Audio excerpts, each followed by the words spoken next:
Hi everyone, here we've got LG Q6 and let me share with you how to clear browsing data on this device. So first of all, let's open your browser. In my case, it will be Google Chrome, and now let's tap on this three-dot icon in the right upper corner. Now we have to enter the history, and as you can see here, we've got the list of previously visited websites. Of course, you can remove all of them one by one manually just by tapping on this X button right next to it, and as you can see, it immediately disappears. But if this list is so wide and you would like to remove all of them with only one click, then I highly recommend to tap on Clear Browsing Data. And here we've got some basic and advanced options. In basics, we've got browsing history, cookie sensor data, and cached images and files. And in advanced, we've got also saved passwords, auto-fill form data, and site settings. In order to remove something, just make sure that it is marked. So let me mark everything. What's more, you can change the time range from last hour to, for example, last 7 days. So if you're ready, just tap on Clear Data.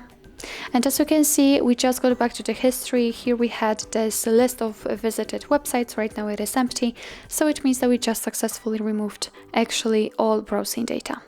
So actually this is it. This is how to clear the browser in your LG Q6. Thank you so much for watching. I hope that this video was helpful, and if it was, please hit the subscribe button and leave the thumbs up.